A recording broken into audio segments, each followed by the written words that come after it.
नमस्कार दोस्तों, स्वागत है आप सबका आपके अपने YouTube चैनल माधव की पाठशाला में। और जो मैं आपको यूपी एसआई का 2017 वाला क्वेश्चन पेपर करवा रहा था, तो उसी के संबंध में ये दूसरी आज इसकी वीडियो आई हुई है।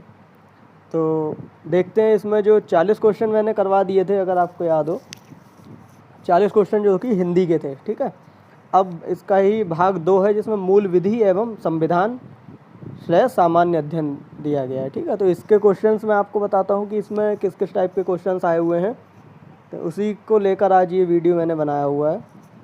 तो बात करते हैं इसमें क्वेश्चन नंबर 41 की। अब ये इनमें से कौन सा विषय राज्य सूची में अंतर्गत आता है, मतलब ये थोड़ा मिसप्रिंट है, राज्य सूची के अंतर्गत होगा इसमें। ठीक है, तो पहला है जनसंख्या नियंत्रण एवं परिवार नियोजन, भूमि और भवन पर कर, दूसरा ऑप्शन है। तीसरा ऑप्शन है श्रमिक संघ, औद्योगिक एवं श्रमिक विवाद, चौथा ऑप्शन है रोजगार और बेरोजगारी। अब बात करते हैं 42वें क्वेश्चन की। तो 42वां क्वेश्चन है, ठीक है, ये इधर की बात कर रहा हूँ मैं, इस साइड चलिएगा। अनुसूचित जनजातियों के लिए लोकसभा में कितनी सीटें आरक्षित हैं? तो इसके ऑप्शन है 47, 29, 34 या 17। तो आप बताइएगा, जो भी मतलब आपको पता है अगर आंसर, तो उसे कमेंट करके बताइएगा। फिर 43 देखते हैं। गंगा नदी में प्रदूषण की समस्या के समाधान के लिए कौन सी जनहित याचिका दायर की गई है? तो अब इसके जो 4 ऑप्शन है देखिएगा, तो कौन सी जनहित याचिका दायर की गई है? तो ए है SP गुप्ता बनाम भारत संघ, बी है परमानंद कटारा बनाम भारत संघ, सी है MC मेहता बनाम भारत संघ, और डी है बंधुआ मुक्ति मोर्चा बनाम भारत संघ। जो भी है आप option A, B, C, D में से एक सेलेक्ट करके बताइए। C और D ये इस साइड दिए हुए हैं। ठीक है, अब 44 की बात करते हैं। 44वां क्वेश्चन, निम्नलिखित में से कौन सा वायरस एक स्वचालित रूप में खुद को कूट करता है जब हर बार वह प्राणी प्रणाली को संक्रमित करता है और प्रतिलिपि बनाता है? ठीक है, तो क्वेश्चन फिर से पढ़ता हूँ कि निम्नलिखित में से कौन सा वायरस एक स्वचालित रूप से खुद को कूट करता है जब हर बार वह प्रणाली को संक्रमित करता है और प्रतिलिपि बनाता है? तो आप बताइएगा कौन सा ऐसा वायरस है। तो इसके 4 ऑप्शन है। पॉलीफॉर्मिक वायरस, बी है फाइल आवंटन तालिका वायरस, FAT इसे बोलते हैं, FAT देखा होगा, फैट करके जो फाइल होती है। सी है ओवरराइड वायरस, और डी है मल्टी पार्टाइड वायरस। ठीक है, फिर बात करते हैं 45वें क्वेश्चन की। तो 45वां क्वेश्चन है, किस देश ने 1914 में जापानी स्टीमर कोमागाटा मारू के प्रवेश के लिए मना कर दिया था? ठीक है, तो अब इसके ऑप्शंस देखिए, ये दिए हुए हैं। कनाडा, बी है संयुक्त राज्य अमेरिका, तीसरा है चीन, और चौथा है डी भारत। तो इसमें से जो ऑप्शन सही हो आप बताइएगा। ठीक है, इसमें हमको कमेंट करके नीचे बताइएगा कौन सा ऑप्शन सही है। देखिए, पूरी जब सीरीज हो जाएगी तो उसके बाद इसकी आंसर शीट भी है, लास्ट पार्ट में जो है मैं आंसर शीट भी इसकी आपको दिखाऊंगा क्या है। तो रेगुलर बने रहिए, सारे क्वेश्चन देखिए, नहीं पता है तो इसकी आंसर शीट भी मैं आपको दिखाऊंगा लास्ट में। ठीक है, चलिए अब क्वेश्चन नंबर 46 देखते हैं। 46वां क्वेश्चन है, वर्ष 1956 में मुख्यतः किन मापदंडों के आधार पर राज्यों का पुनर्गठन किया गया था? तो इसके ऑप्शन हैं। ए ब्रह्म एवं आंतरिक सुरक्षा, बी है प्रशासन की सुविधा, सी है भाषागत और सांस्कृतिक एकरूपता, डी है भौगोलिक समानता और संसाधन आवंटन। तो जो आपको पता है उसको टिक करिए। अब 47वां है। 47 क्वेश्चन है कि भारतीय दंड संहिता वर्ष 1860 में लॉर्ड मैकाले द्वारा प्रारूपित संहिता का संस्करण है। इनमें से किन देशों की दंड संहिता उसी प्रारूप पर आधारित है? ठीक है, बात समझिए कि भारतीय दंड संहिता जो है उसमें वर्ष 1860 में लॉर्ड मैकाले द्वारा प्रारूपित संहिता का संस्करण है। ठीक है, तो इनमें से किन देशों की दंड संहिता उसी प्रारूप पर आधारित है? तो इसमें पहला ऑप्शन है, ऑप्शन ये 3 ऑप्शन दिए हुए हैं। पहले तो कि सिंगापुर, ब्रुनेई और श्रीलंका। अब इसके बाद ऑप्शंस जो आपको सेलेक्ट करने हैं, इन 3 देशों में किन देशों की दंड संहिता उसी प्रारूप पर है, तो ये आपको बताना है। तो ए है ए और बी, फिर बी है बी और सी है ए बी सी, ठीक है, और डी है ए और सी। अब बात करते हैं 48वें क्वेश्चन की। तो वायसराय की कार्यकारिणी परिषद में नियुक्त पहले भारतीय कौन थे? तो वायसराय की कार्यकारिणी परिषद में पहले नियुक्त भारतीय आपको बताने। तो इसके ऑप्शन हैं ए एम के गांधी, बी है सत्येंद्र प्रसाद सिन्हा, सी है जवाहरलाल नेहरू और डी है वल्लभ भाई पटेल। फिर बात करते हैं नेक्स्ट क्वेश्चन की।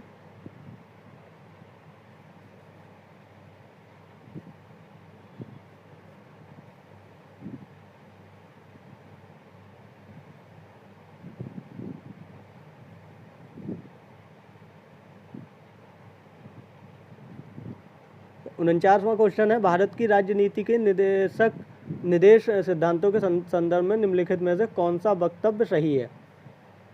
तो इसमें 2 वक्तव्य दिए हुए हैं कि सामाजिक व आर्थिक उन्नति के लिए ये राज्य को संबोधित किए गए निर्देश हैं।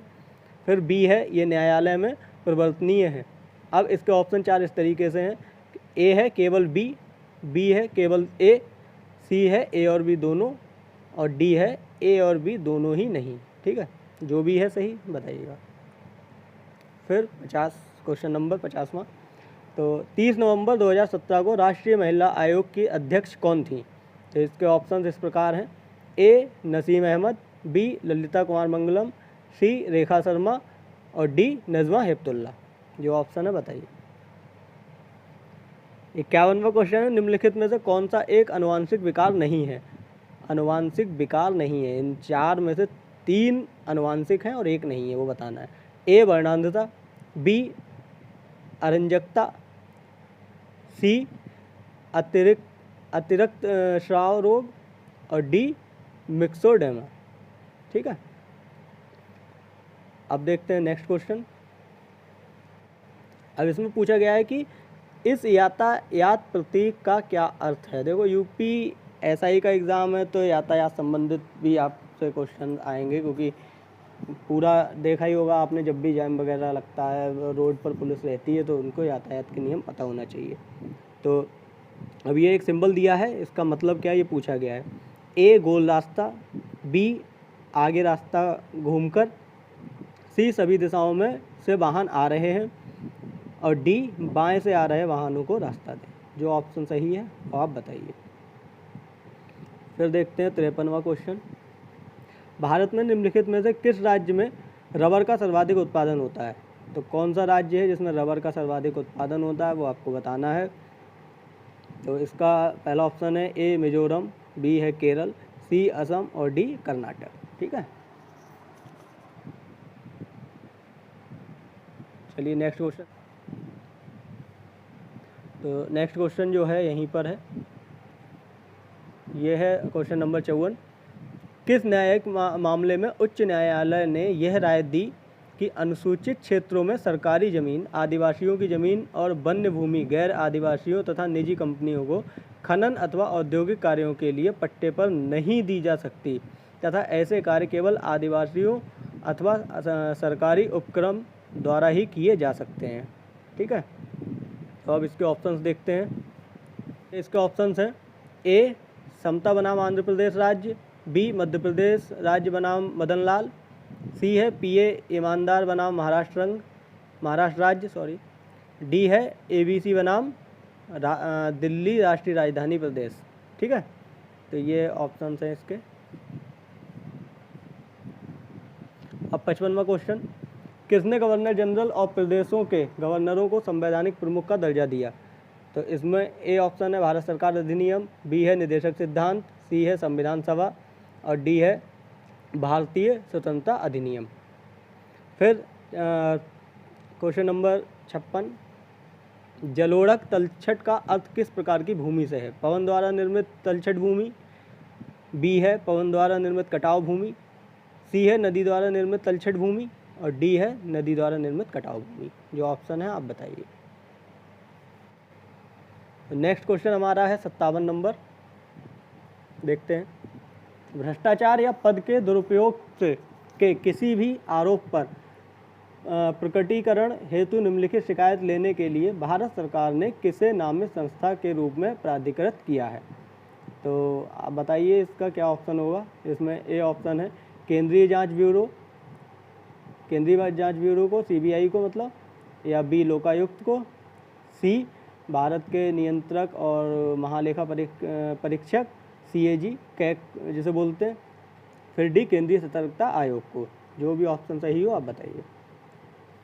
अब 58वें क्वेश्चन की बात करते हैं कि भारतीय संविधान का कौन सा अनुच्छेद कहता है? तो क्या कहता है, ये एक स्टेटमेंट है, संघ के लिए एक संसद होगी जो राष्ट्रपति और 2 सदनों से मिलकर बनेगी, जिनके नाम राज्यसभा और लोकसभा होंगे। ठीक है, तो ये किस अनुच्छेद के अंतर्गत कहा गया है ये आपको बताना है। इसके ऑप्शन है अनुच्छेद 9, बी अनुच्छेद 7, और सी है अनुच्छेद 3, और डी है अनुच्छेद 79 मतलब 79। अब बात करते हैं 59 क्वेश्चन की, 59वें की। किसके सुझाव पर राष्ट्रपति किसी राज्य के राज्यपाल को नियुक्त करते हैं? ठीक है, राष्ट्रपति जो है राज्यपाल को किसके सुझाव पर नियुक्त करते हैं ये बताना है। तो इसमें ए है एक अधिशासी मंडल जिसमें मुख्य न्यायाधीश, मुख्य चुनाव आयुक्त और भारत के उपराष्ट्रपति शामिल हैं, बी उस राज्य के मुख्यमंत्री, सी प्रधानमंत्री और डी उपराष्ट्रपति। तो बताइएगा किसके सुझाव पर जो है नियुक्ति होती है राज्यपाल की। चलिए अगला क्वेश्चन देखते हैं। क्वेश्चन नंबर 60 है, निम्नलिखित में से कौन सा दीर्घकालिक विकास और हमारे विश्व को बदलने के लिए अग्रणी सिद्ध हो सकता है? तो ए है औद्योगिकरण और आधारभूत संरचना संबंधित विकास, बी है वनोन्मूलन, सी है कार्बन उत्सर्जन में वृद्धि, और डी है विकसित देशों को कम सेवाएं। ठीक है, जो अविकसित देश होते हैं उनके लिए कम सेवाएं, ये डी ऑप्शन है। अब बात करते हैं 61वें क्वेश्चन की। भारत ने सितंबर 2016 में रक्षा उपकरणों की खरीद के लिए अमेरिकी $500 मिलियन की एक नए ऋण व्यवस्था की किस देश के साथ घोषणा की? ठीक है, तो आप बताइए। इसमें ऑप्शन हैं ए नेपाल, बी भूटान, सी बांग्लादेश और डी वियतनाम। फिर अगला क्वेश्चन है कि सूचना का अधिकार आरटीआई राइट टू इंफॉर्मेशन अधिनियम के अंतर्गत सूचना प्राप्त करने की प्रक्रिया के संदर्भ में इनमें से कौन सा वक्तव्य सही है? तो 2 वक्तव्य दिए हुए हैं। ए है सूचना प्राप्त करने के लिए आवेदन का कोई निर्धारित प्रारूप नहीं है, आवेदन सादे कागज पर किया जा सकता है। ठीक है, फिर बी ऑप्शन है सूचना पाने के पीछे क्या कारण है, सूचना प्रार्थी को यह बताने की आवश्यकता नहीं है। ठीक है, तो अब आपको इसके लिए 4 ऑप्शन दिए हैं जो कि हैं पहला ऑप्शन है केवल बी मतलब दूसरा ऑप्शन है ए और बी दोनों, और तीसरा ऑप्शन है ए और बी दोनों ही नहीं, और डी ऑप्शन है केवल ए। तो जो आपको लग रहा है ये 4 ऑप्शन है, एक ये, एक ये और एक ये। ठीक है, तो आप बताइए जो ऑप्शन आपको सही लग रहा है। या पता है तो अच्छी बात है, तुक्का मत मारिएगा, नहीं पता है तो लास्ट में आंसर शीट में दूंगा जो इसका लास्ट पार्ट होगा वीडियो का, उसमें। ठीक है, चलिए आगे देखते हैं। फिर बात करते हैं 63वें क्वेश्चन की। तो बिना दलाली खाता खोले एक विदेशी कंपनी के शेयरों को बेचने और खरीदने के लिए निम्नलिखित में से कौन सा एक साधन है? तो ए ऑप्शन है विशेष आहरण अधिकार जिसे एसडीआर कहते हैं, बी है भारतीय डिपॉजिटरी रसीद आईडीआर जिसे बोलते हैं, सी है ग्लोबल डिपॉजिटरी रसीद जीडीआर जिसे बोलते हैं, या फिर D investment data recorder EDR. ठीक है, तो जो ऑप्शन सही हो बताइएगा। भूमि अधिग्रहण अधिनियम 2013 के अनुसार सरकार निम्न के लिए भूमि अधिग्रहण कर सकती है। तो इसमें 3 ऑप्शन हैं, 3 ऑप्शन नहीं मतलब 3 स्टेटमेंट दिए हैं, उसके बाद ऑप्शन आएंगे। तो ए पहली स्टेटमेंट है कि सामरिक प्रयोजन, बी है परियोजनाओं से प्रभावित परिवारों के लिए परियोजनाएं, सी है सार्वजनिक निजी सहभागिता परियोजनाओं के लिए जहां भूमि का स्वामित्व सरकार के पास ही रहेगा। ठीक है, तो ये हो गए आपके इसकी 3 स्टेटमेंट। अब देखिए ऑप्शन है, पहला ऑप्शन है ए और बी, फिर बी ऑप्शन है बी और सी, सी ऑप्शन है ए और बी, और डी है ए बी सी और सी, मतलब ए बी सी तीनों। ठीक है, 65वें क्वेश्चन की बात करते हैं। भारतीय में बाल अधिकारों का संरक्षण, उन्नयन और हिफाजत करने के लिए वर्ष 2007 में एक वैधानिक निकाय के रूप में किसकी स्थापना हुई? तो 4 ऑप्शन हैं, बताइएगा। पहला ऑप्शन है महिला और बाल विकास विभाग, दूसरा ऑप्शन है किशोर न्याय, सी ऑप्शन है राष्ट्रीय बाल अधिकार संरक्षण आयोग और डी है राष्ट्रीय बाल संरक्षण समिति। ठीक है, तो इसमें जो ऑप्शन सही है आप उसको कमेंट करके बताइए। 66वें क्वेश्चन की बात करते हैं। एक प्रकार का मेलवेयर है जो आपके कंप्यूटर पर विज्ञापन दिखाता है, तो कौन कौन सा है? ए ऑप्शन है एडवेयर, बी है बैकडोर, सी है रूटकिट और डी है बॉट। 67वां क्वेश्चन है कि निम्नलिखित में से गति या तीव्रता के आधार पर कौन सी मुद्रास्फीति का एक प्रकार नहीं है? ए है द्रुत मुद्रास्फीति, बी है लागत जन्य मुद्रास्फीति, सी है अति मुद्रास्फीति और डी है मंद मुद्रास्फीति। जो आपको सही लगे वो आप बताइए। 68वां क्वेश्चन है कि महाभारत का अंग्रेजी भाषा में अनुवाद करने वाले पहले भारतीय कौन हैं? तो इसमें ए ऑप्शन है केसारी मोहन गांगुली, बी है पंडित राम अवतार शर्मा, सी है वल्लभाचार्य और डी है टी.ए. सरस्वती अम्मा। बात करते हैं 69 की कि भारतीय वन सेवा के कैडरों का या कैडरों के नियंत्रण प्राधिकरण वर्णित विकल्पों में से कौन सा या कौन से हैं? तो इसमें आप बताइए। ए है मानव संसाधन विकास मंत्रालय, बी है भारत के राष्ट्रपति, सी है पर्यावरण वन एवं जलवायु परिवर्तन मंत्रालय, डी है भारतीय लोक सेवा अध्यक्ष। 17वां क्वेश्चन देखते हैं कि शब्द भेदिया लेन देन इनसाइडर ट्रेडिंग किससे संबंधित है? तो इसमें पहला है हवाला खर्च, बी है सार्वजनिक खर्च, सी है शेयर बाजार, डी है कर निर्धारण। तो जो ऑप्शन सही है आप बताइए। अब बात करते हैं क्वेश्चन नंबर 71वें की। तो राज्यपाल के अधिकारों के संदर्भ में निम्नलिखित में से कौन सा वक्तव्य सही है? 2 वक्तव्य दिए हैं, ए और बी, बताना है कौन सा सही है। ए विधानसभा द्वारा पारित किसी विधेयक पर वह अपनी स्वीकृति ना देकर उसे राष्ट्रपति के पास अनुमोदन के लिए भेज सकते हैं। बी आपातकालीन शासन के दौरान राज्यपाल मंत्रिमंडल के सुझावों की अवहेलना कर सकते हैं अगर राष्ट्रपति इसके लिए उन्हें विशेष अनुमति दी हो तो ए है केवल ए, बी ए और बी दोनों ही नहीं, सी केवल बी और डी है ए और बी दोनों। 72वें क्वेश्चन की बात करते हैं। तो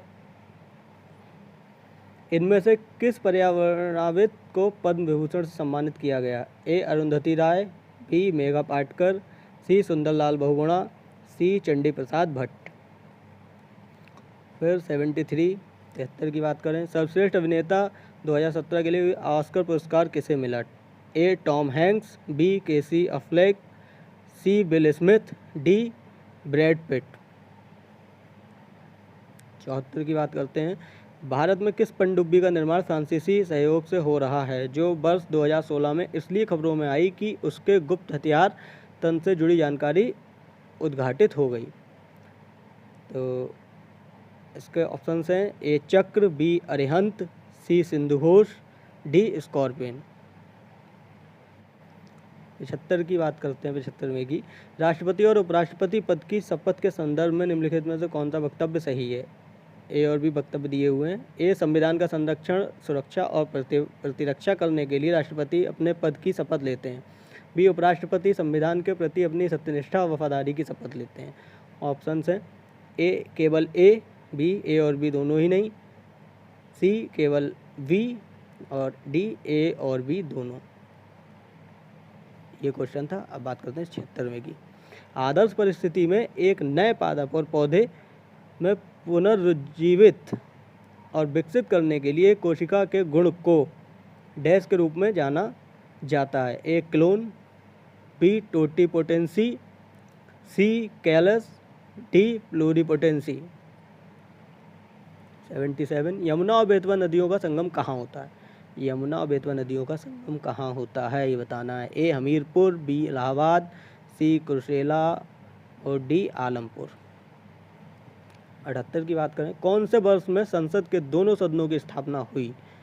संसद के दोनों सदनों की स्थापना किस वर्ष हुई ये बताना है आपको। ए 1950, बी 1949, सी 1952, और डी 1947।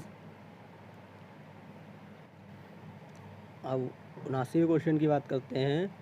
डैश दिया हुआ, ये दर्शाता है कि भिन्न भिन्न कटौतीकर्ताओं के लिए नियोक्ता ब्याज के लिए बैंक इत्यादि, ये ब्रैकेट में दिया है, जैसे वेतन के लिए नियोक्ता, ब्याज के लिए बैंक इत्यादि। तो इसी प्रकार आपको बताना है। तो क्वेश्चन में फिर से पढ़ता हूँ कि यह दर्शाता है कि भिन्न भिन्न कटौतीकर्ताओं द्वारा स्रोत पर कर की कटौती हो चुकी है और वह सरकार को जमा कर दिया गया है। ए फॉर्म 26 AS, बी फॉर्म 16, सी फॉर्म 12, डी फॉर्म 16A। तो जो भी ऑप्शन है आप बताइए कमेंट करके। स्वतंत्रता के अधिकार में निहित है। ABCD 3 स्टेटमेंट दिए, उसके बाद ऑप्शन से। तो पहली स्टेटमेंट है कोई भी पेशा अपनाना, दूसरी स्टेटमेंट है भाषण की स्वतंत्रता, सी अस्पृश्यता का उन्मूलन, और चौथा ऑप्शन स्टेटमेंट है धर्म का पालन एवं प्रचार। अब इसके ऑप्शन इस प्रकार हैं, ए और बी दोनों, दूसरा ऑप्शन है ए और सी, तीसरा ऑप्शन है बी और सी, और चौथा ऑप्शन जो है ए, बी और डी। चलिए, तो अब ये 80 क्वेश्चन मैंने यहाँ पर आपको बता दिए हैं। 40 से लेकर ये 80 तक हो चुके हैं, ठीक है। मतलब 40 तो कल हो गए थे, बाकी आज 41 से 80 तक। अब आगे ये थोड़ी इसमें मैथ्स वगैरह आ गई है, ये मैं क्वेश्चन ये नेक्स्ट वीडियो में बताऊँगा आपको, ठीक है। तो बने रहिए फिर हमारे साथ, और इसका पार्ट 3 देखने के लिए चैनल को सब्सक्राइब करिए, शेयर करिए, और मिलते हैं नेक्स्ट वीडियो में। तब तक के लिए टेक केयर, बाय बाय।